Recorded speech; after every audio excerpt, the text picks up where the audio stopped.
Segunda carta aos Coríntios, capítulo 4.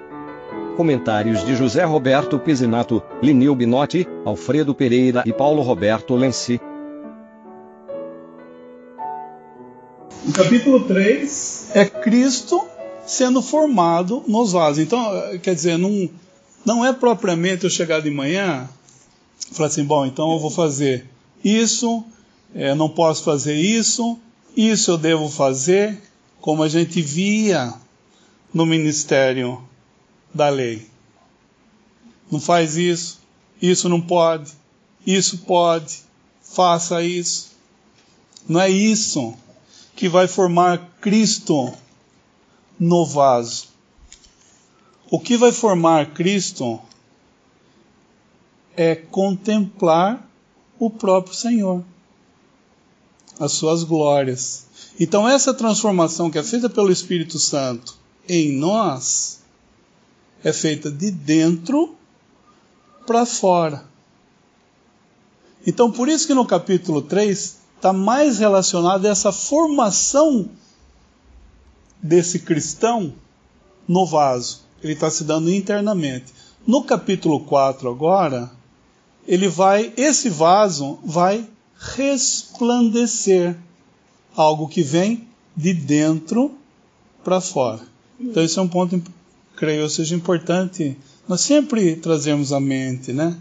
Esse final do versículo, principalmente o final do versículo do capítulo 3 de 2 Coríntios. É importante isso, porque essa transformação, já foi falado inúmeras vezes aqui, graças a Deus, ela não se dá de uma maneira, de repente, fala, estou transformado. Não, ela se dá de glória em glória. Isso ele vai fazendo com nós, né? O Espírito Santo, e vai, pela palavra de Deus, ele vai, se eu posso dizer assim, transformando, tirando pensamentos, né? Coisas que infelizmente a gente ainda traz do passado. O Espírito vai também agindo dessa maneira, vai tirando certos comportamentos que nós tínhamos no passado, certas coisas que nós fazíamos. Então, isso também vai havendo essa transformação. Então, repito, versículo 6, capítulo anterior, versículo 6, fala da vivificar, né? Nos dá vida. No versículo 17, fala da liberdade, né? Não a liberdade, claro, os irmãos, eu tenho vida de fazer o que eu quero, não é nada disso, né? E 18, há essa transformação que não ocorre de uma vez, de um momento. Ela vai ocorrendo de glória, passo a passo, de glória em glória. E agora entra no capítulo 4, vai haver então o resplandecer do vaso, né? Manifestação. 9 fala no finalzinho do Ministério da Justiça. No versículo 8 fala do Ministério do Espírito. No capítulo 15, versículo 18, fala do Ministério da Reconciliação. Entendendo isso que Paulo está falando, torna esses capítulos mais fáceis de tirar o que ele está dizendo. O Ministério, no versículo 9, eu começo do 9 porque é a sequência. O Ministério da Justiça é aquilo que Deus fez por nós. Ou seja, em Cristo Jesus, através da obra dele, foi feita a justiça por nós, e nós agora temos liberdade e acesso à presença de Deus. Liberdade não para fazer o que entendemos, a liberdade de chegarmos à presença de Deus. O irmão comentou, isso seria essa liberdade de fala. Então, o Ministério da Justiça é aquilo que Deus fez por nós. O versículo 8 fala do Ministério do Espírito. É o Espírito Santo habitando em nós agora. E esse é o ministério que Deus faz em nós. Então o primeiro é por nós, o Ministério da Justiça. O Ministério do Espírito é o que ele age em nós. Então é sempre um trabalho interno. Isso é o capítulo 3, na realidade. Ele está fazendo um contraste entre os dois, as duas alianças de Deus. A antiga, que era por meio da lei, o espírito dessa aliança era por meio da lei, e a lei era uma lei de demandas. Faça isso, faça aquilo, e se não fizer, tem condenação. Então, por isso que era um ministério de condenação. Em contraste com o espírito da nova coisa agora, que era a nova aliança, que não é com a igreja, é com Israel. Porém, nós vivemos, por isso que esse espírito ali em letra minúscula, não é o espírito do homem aqui, é o espírito dessa nova aliança. Nós hoje, pela graça, andamos no espírito desse novo concerto que Deus vai fazer com Israel, que é graça. Porque ele vai agir em graça com Israel. Porém, hoje ele já age, porque Israel rejeitou a Cristo, ele já age conosco em graça, no espírito da nova aliança, a qual nós não temos nada a ver. Nós não somos Israel em espírito, nós somos uma outra coisa. Nós somos um parênteses dentro do que Deus está fazendo no mundo, desde Adão até o último segundo, quando nós entraremos na eternidade, não vai haver mais nem segundo, nem minuto, nem nada. Mas, atualmente, ele age com a sua igreja, que é a sua noiva, no espírito desse conselho, ou desse concerto que ele fez, ou que vai fazer com Israel. Não é, em contraste com o antigo, um ministério de demanda, mas de suprimento. Ele nos dá tudo. Nos dá tudo gratuitamente. Nós, o versículo 18, é quando nós achamos, queremos trabalhar agora no espírito dessa nova aliança, usando o espírito da antiga aliança, e querer fazer alguma coisa para conseguir alguma coisa. Para eu ser mais espiritual, eu vou ter que seguir uma série de regras, ou de qualquer coisa que exija de nós alguma coisa. Se exigir de nós, é no espírito da velha aliança. E o Paulo aqui está falando, é uma nova aliança. E o ministério terceiro, que fala da reconciliação, é aquilo que Deus faz por meio de nós agora. Que é o capítulo 4. Uma vez que Deus já fez a justiça por nós em Cristo Jesus. E agora, o ministério do Espírito em nós habitando nos leva a conhecermos, a entendermos, e o crescimento vem de dentro para fora, não é uma coisa de fora para dentro. No antigo conceito era de fora para dentro. Faça isso, faça aquilo, e você vai ter acesso a Deus por meio de um sacerdote, através de um sacrifício, onde só o sacerdote pode entrar, mas ele vai fazer a conexão. Hoje, nós temos um ministério do Espírito, que começa um trabalho internamente, e nos dá ousadia para entrar na presença de Deus. Não mais por meio de um sacerdote humano, mas por meio de um que é o nosso sumo sacerdote, que está nos céus agora, já guardando o lugar para nós, e nós estamos aqui, através do Espírito Santo habitando em nós. Então é o que Deus fez por nós, o que Deus fez em nós, e agora o que Deus está fazendo através de nós. Ou seja, nós somos a carta de Cristo para o mundo. Porque, tendo a justiça de Deus feito tudo por nós, tendo o Espírito Santo habitado em nós, ele vai gerar em nós agora, para o mundo, o que é a graça de Deus. Então o mundo vai ver em nós a graça de Deus. Por isso que nós devemos ver como andamos. É lógico que não vou falar agora, então cada cristão que falou, eu creio em Cristo, eu tenho fé, ele vai brilhar, começar a brilhar como um passe de mágica. Como o meu irmão falou, é a obra do Espírito Santo em nós, mas o propósito desse ministério do Espírito é fazer com que haja o ministério da reconciliação. O mundo vai ver que Deus vai reconciliar. Isso vai ser culminado quando ele reconciliar com Israel. Porque é o ministério da reconciliação, tem como objetivo reconciliar o homem novamente com Deus e estabelecer um reino aqui na terra. Mas isso não é parte da igreja. Nós vivemos no Espírito, isso é muito importante entender aqui. Vivemos hoje no Espírito da nova aliança, que é para Israel, porém ela é baseada na graça. Por isso que vivemos nesse espírito. Hoje é tudo por graça aqui para nós. Porém a nossa esperança não é o milênio estar reinando com Cristo aqui na terra, mas é ser arrebatado 7 anos antes do milênio e estar com Ele e reinar com Ele lá dos céus, e a terra se então finalmente dominada e coordenada e governada por Cristo, que é de direito dele. Então, o capítulo 4 agora vai mostrar o que é o mundo vendo através de nós Cristo. É por isso que ele fala no capítulo 4, então, tendo, pois, esse ministério, segundo a misericórdia que nos foi feita, não desfalecemos, antes rejeitamos as coisas que por vergonhosas se ocultam, não andando com astúcia, nem falsificando a palavra de Deus. Por que ele está falando isso? Lembre-se do comecinho, quando nós começamos a estudar isso aqui. O problema eram aqueles judaizantes que estavam se infiltrando na igreja, tentando falar: vocês têm que guardar a lei, vocês têm que fazer isso, têm que guardar o sábado. E era um ministério que judaizava, misturava judaísmo com a igreja, o que não tinha nada a ver. E hoje é exatamente o que os novos ministros e falsos mestres da igreja, infiltrados na igreja, estão tentando fazer.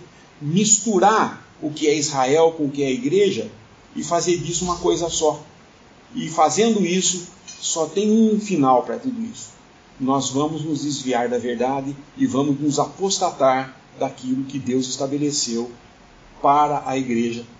A igreja não vive como um Israel melhorado ou um Israel espiritual. A igreja é uma coisa única, e mais eu digo, a igreja é aquilo que faltava para que eles fossem aperfeiçoados. Eles quem?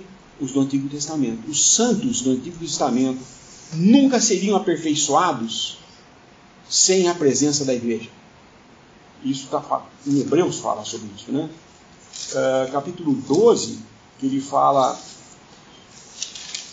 Não, capítulo 11, que ele fala sobre... Ele dá toda a lista dos que viveram por fé no Antigo Testamento e tiveram bom testemunho da sua fé. No finalzinho ele fala, versículo 39, capítulo 11 de Hebreus.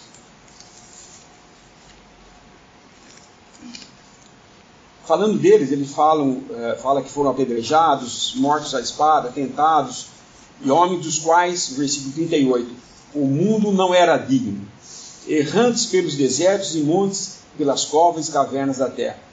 E todos esses, versículo 39, tendo tido testemunho pela fé, não alcançaram a promessa. 40. Provendo Deus alguma coisa melhor a nosso respeito, para que eles, sem nós, não fossem aperfeiçoados. Por isso que quando eu falo que a adoração no Antigo Testamento era uma adoração imperfeita ainda, no sentido de que não era a plena adoração, e que quando o Senhor Jesus encontra com a mulher samaritana e fala para ela, os verdadeiros adoradores, eu não estou dizendo que os do Antigo Testamento são falsos, eu só estou dizendo que eles não são completos, porque precisava do verdadeiro adorador que adore em espírito e em verdade. Como é possível adorar em espírito e verdade? Somente depois do Pentecostes. Antes disso, não existia adoração em espírito. Existia sim em verdade, mas não em espírito. Não que eles fossem menores, mas é que existia a necessidade, como nós acabamos de ler em Hebreus, de que eles fossem aperfeiçoados por meio agora de nós. Nós, quando em Hebreus fala isso, Paulo fala, ele está falando da igreja. Israel não seria aperfeiçoado, os santos do Antigo Testamento não seriam aperfeiçoados sem que viesse agora a igreja como noiva de Cristo ter esse ministério de justiça, esse ministério do Espírito e o ministério de reconciliação. Então nós podemos sim falar, não porque nós somos alguma coisa, mas porque tudo isso vem de Deus, e Deus está mostrando ao mundo, por meio de nós, que a graça É o Espírito da nova aliança que vai entrar. Mas já está agindo já na igreja. E vai nos levar daqui para poder então estabelecer esse reino, logicamente antes, trazendo um julgamento sobre Israel, porque não é Israel aquele que é nascido descendente de Abraão, mas é aquele que tem fé. Então esse remanescente piedoso que vai ser preservado durante o período da tribulação, né, os 7 anos de tribulação, eles vão entrar então no milênio e Israel então vai ter uma nova aliança. Mas nem todo Israel será salvo, diz a palavra. Insistindo um pouco nesse ponto da lei e da graça, né, que nós estamos vendo no capítulo 3, né, parece um pouco pouca coisa, né, misturar essas duas coisas, mas Paulo está defendendo, né, com o seu ministério, e esse ministério da graça, ele está defendendo algo muito importante. Porque se fosse uma mistura de lei e de graça, então o homem estaria na condenação, continuaria na condenação que a lei previa. Por quê? Porque se ele, na lei, já tinha condenação por desobedecer, agora, com essa liberdade que a graça traz, que não é a liberdade verdadeira, como está aqui, a liberdade para servir a Deus, então o homem estaria na condenação do mesmo jeito. Por quê? Porque ele, só com a lei, ele já estava na condenação, agora misturado com a graça, então piorou. Porque ele iria transgredir dentro do terreno da graça. E seria também condenado, como a lei condenava. Porque ela estaria junto com a graça. Então, o que nós vemos da justiça, a justificação do homem? Nós vemos que o Espírito Santo veio habitar em nós, no homem. Isso aconteceu em Pentecostes. Ele desceu naquele dia e veio para encher toda a casa e habitar sobre cada um, em cada um dos que estavam presentes. E daí então hoje todo aquele que crê, também o Espírito Santo vem habitar. Agora, como que o Espírito Santo pôde habitar em Cristo? Como foi isso?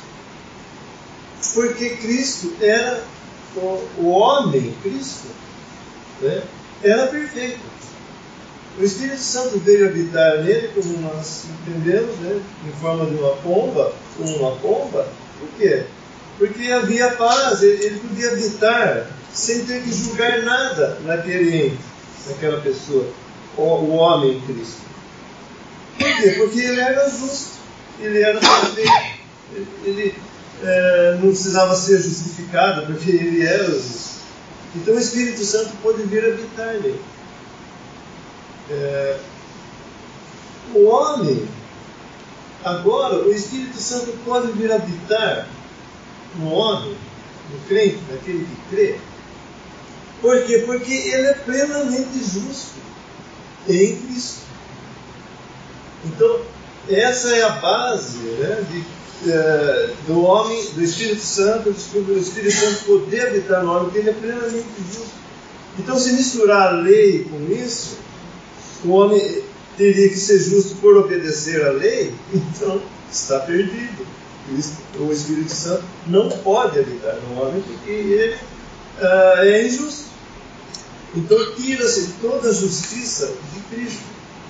Então por isso que ele não pode haver essa mistura, né, de lei e de graça. O ministério da condenação e o ministério da salvação, o ministério da graça.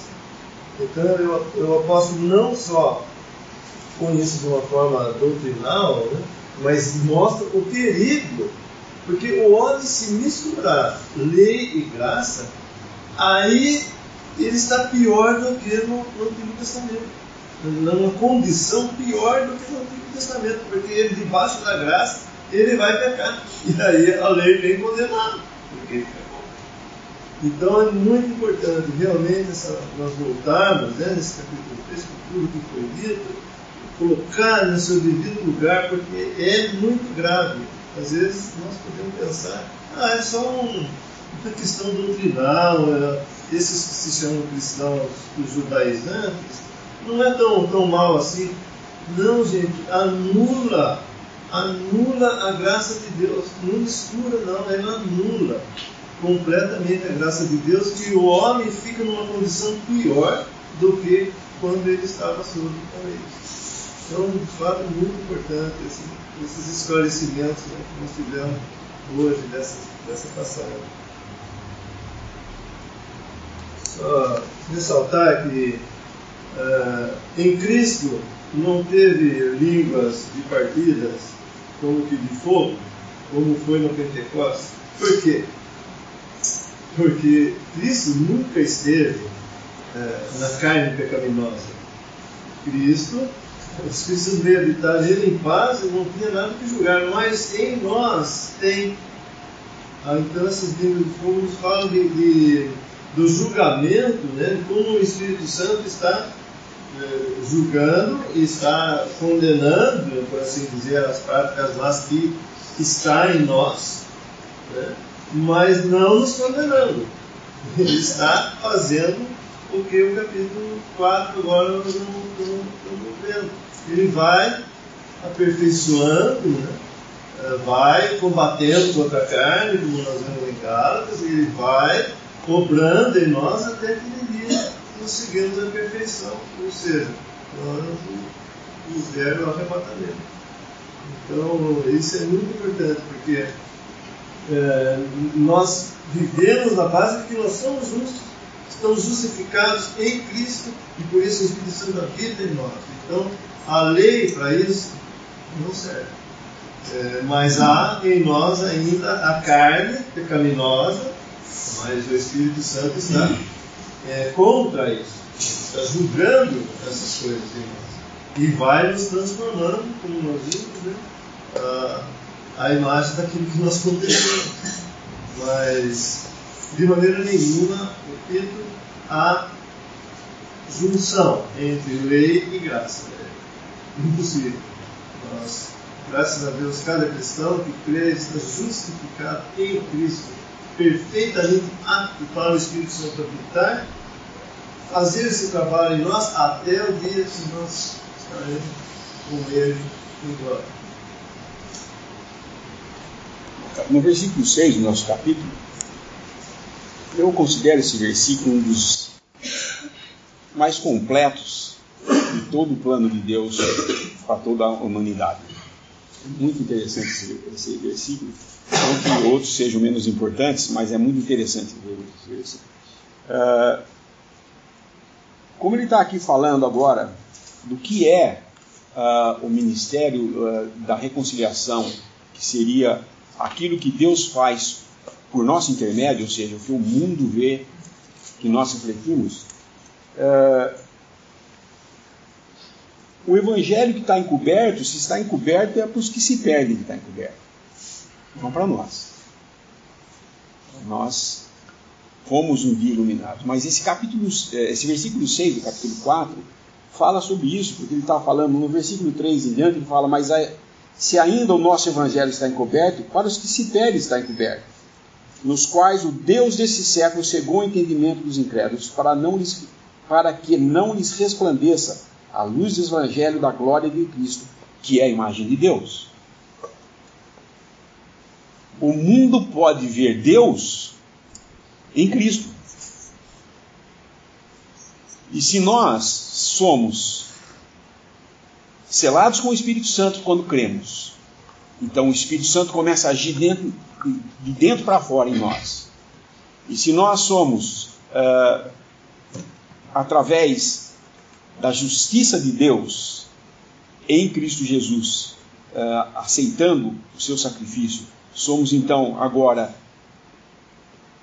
selados e propriedade de Deus, resplandecemos para o mundo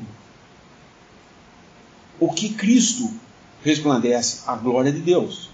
Esse que é o versículo 6 fala.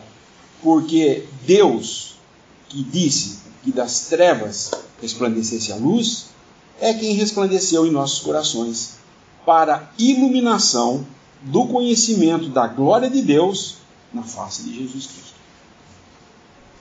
O que ele está dizendo aqui? Como foram feitas todas as coisas?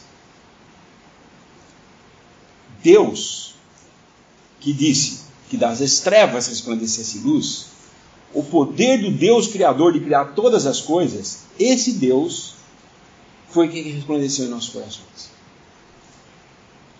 Para a iluminação do conhecimento da glória de Deus na face de Jesus Cristo. Vemos hoje a glória de Deus ao contemplarmos Cristo onde Ele está. Fomos iluminados por Ele, e se pegar alguma coisa aqui, não sobrou nada para nós aqui. Nesse versículo aqui não fala absolutamente nada do que o homem fez, mas o que Deus fez. Assim como a criação toda não pode se gloriar de ter sido criada, porque foi Deus quem criou, nós não temos nada do que nos gloriar, senão em ver que aquele que criou todas as coisas foi quem resplandeceu em nossos corações, para que iluminasse o nosso conhecimento e pudéssemos ver a glória de Deus na face de Jesus Cristo. Isso é completo, gente. É Deus fazendo tudo por nós. E se nós temos esse entendimento, nós agora temos como filhos de Deus, no nosso exercício espiritual, crescer no conhecimento, contemplando a esse Cristo que está agora nos céus em glória.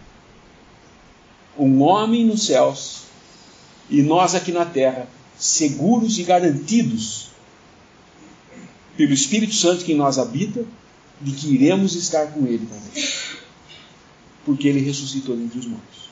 Qual é a garantia de que nós vamos estar com Ele? É que Ele já está lá. E se eu estou em Cristo, onde deve estar meu olho? Aqui na terra, nas coisas em nossa volta, o que está acontecendo aqui, os dissabores da vida, as necessidades que esse mundo passa, tudo isso está aqui. Nós sofremos com isso, sim, sofremos, né? Nós temos que ficar economizando para poder sobreviver. A cada nova coisa que acontece no mundo, o mundo se apavora todo, e nós às vezes entramos nesse espírito de apavoramento também. Mas o que nós esperamos na realidade? A solução dos nossos problemas ou a vinda de Cristo? Mantivermos os nossos olhos olhando para Ele, as coisas à nossa volta são apenas coisas.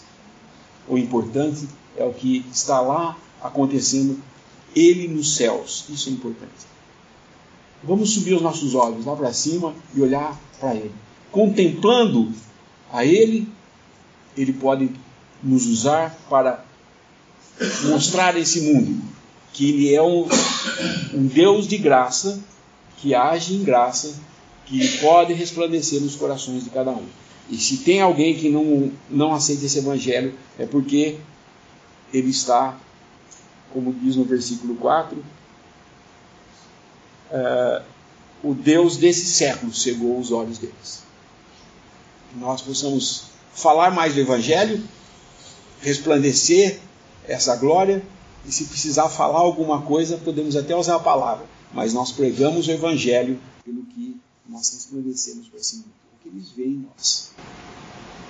É interessante, eu vi no versículo 7, fazendo menção de vasos de barro, e se a gente lembrar do primeiro milagre, que a gente chama de milagre, mas na palavra fala que é o primeiro sinal do Senhor Jesus Cristo na terra, foi nas bodas de Caná da Galileia, onde Ele transformou, como todos já sabemos, água em vinho. E ali, embora a gente possa pensar que foi apenas o Senhor Jesus salvando aquele casal de passar vergonha por faltar vinho no casamento, mas ali Ele estava mostrando ao que Ele tinha vindo fazer nesse mundo, a sua obra do começo ao fim. E nós vemos que maravilha Deus usando isso, porque a gente, quando vai fazer as grandes universidades americanas, quando começa o primeiro dia de aula, eles têm uma aula chamada aula inaugural. E ali eles fazem menção de tudo que a universidade deles tem, o que já conquistaram, os grandes homens que se formaram ali. Eles dão uma geral, né, sobre tudo que aquela entidade representa. E nós vemos que o Senhor Jesus aqui não fez nenhum milagre de ressuscitar morto, curar um cego, fazer um paralítico andar, nada disso. Ele fez apenas, digo apenas entre aspas, transformar água em vinho. E ali ele estava mostrando, embora os discípulos não podiam entender isso na época, graças a Deus hoje nós podemos, que ali ele estava mostrando, em resumo, o que ele tinha vindo fazer aqui nesse mundo. Ele tinha vindo nos tirar da vergonha, nos tirar do pecado, nos purificar. Nos fala de 6 talhas que os judeus usavam para purificação, que foram enchidas de água. Um número que não é perfeito e que não podia de maneira alguma salvar o pecador, mas ali estava um que podia. E quando sua mãe chega e fala para ele assim, acabou o vinho, ele de maneira alguma, de maneira estúpida, fala à sua mãe, mulher, não é chegada a minha hora ainda. Ou seja, não é agora que eu vou morrer.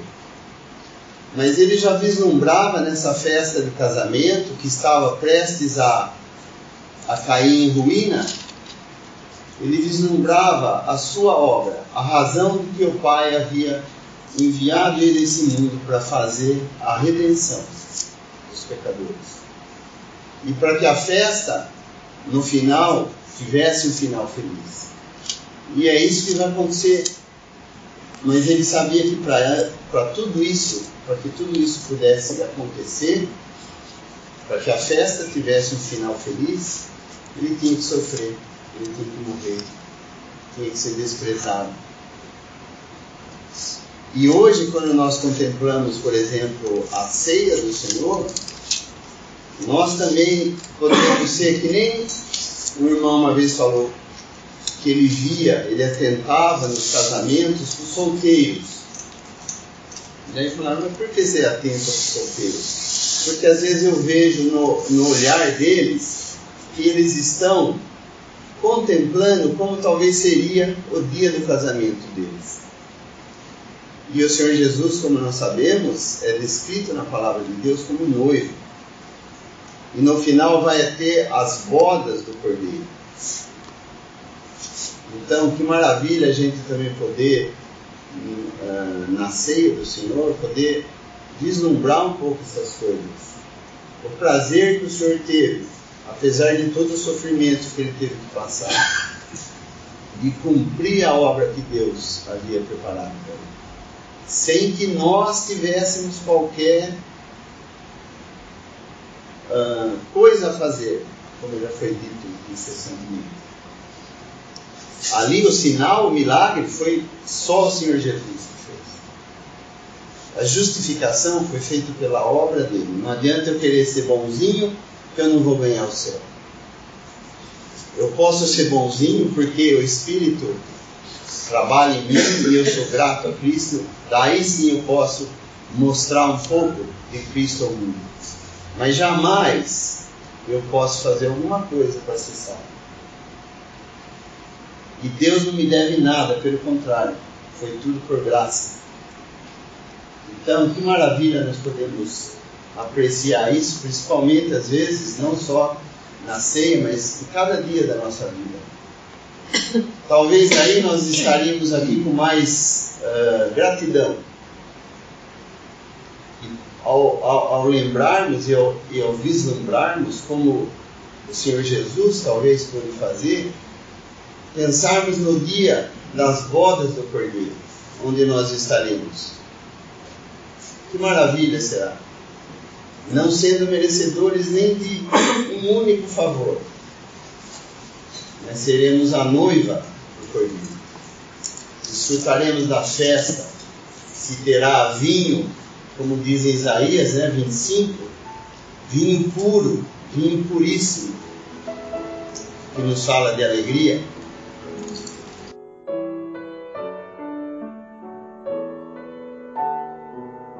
Visite respondi.com.br. Visite também 3minutos.net.